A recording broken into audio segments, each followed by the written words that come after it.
பின்னால் அதை பற்றி நீங்கள் தெரிந்து கொள்வீர்கள். உங்களுடைய அடுத்த கட்ட நகர்வு எப்படி இருக்குதுன்னா, ஆக்சுவலாக வந்து அவங்க ஏடிஎம்கே ஒரு மாதிரி பேசுனாங்க, நேற்று ஜெயக்குமார் ஒரு மாதிரி பேசியிருக்கிறாரு. உங்களுடைய கருத்து என்னன்னா பொறுத்திருந்து பாருங்கள். இரட்டை இலை சின்னம் தொடர்பாக விசாரணை நடத்த கோரி தேர்தல் ஆணையத்தில் தாம் வைத்துள்ள கோரிக்கை தொடர்பாக எழுப்பப்பட்ட கேள்விக்கு செங்கோட்டையன் இவ்வாறு பதிலளித்தார்.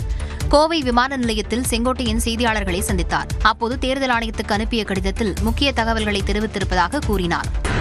நல்ல வேல்யூபிள் பாயிண்டாக இருக்குது. அது சீக்கிரம் அதை சொல்லக்கூடாது. தேர்தல் ஆணையத்துக்கு கொடுத்த இதெல்லாம் நம்ம சொன்னோம்னா உங்களுக்கு தெரியும், விதிகள் இருக்கு. மேலும் 50 ஆண்டுகளுக்கு மேலாக கட்சியில் இருப்பதாகவும் தன்னை யாரும் தனிப்பட்ட முறையில் இயக்க முடியாது என்றும் செங்கோட்டையன் கூறினார். தொடர்ந்து பேசிய அவர் அதிமுகவில் குடும்ப ஆட்சி நடப்பதாக குற்றம் சாட்டினார். மகன் தலையிடுறாரு, அவரோட மைத்தினர் உங்களுக்கு தெரியலாம், டிவிலாம் வந்துட்டு இருக்காரு.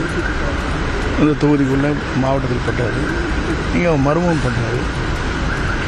இப்போ நீங்கள் பார்த்தீங்கன்னா உங்களுக்கு தெரியும், அவருடைய எங்கெங்கே இயக்குறாங்கிறது வந்து நீங்கள் மீடியாவில் இருக்கிறது தெரியாதல்ல. அதுதான் அதை பற்றி சொன்னேன். மேலும் அதிமுகவிலிருந்து தன்னிடம் சிலர் பேச்சுவார்த்தை நடத்தி வருவதாக தெரிவித்த செங்கோட்டையன், அவர்கள் யார் என்பது குறித்து சொன்னால் அவர்களுக்கு தான் ஆபத்து என்றார்.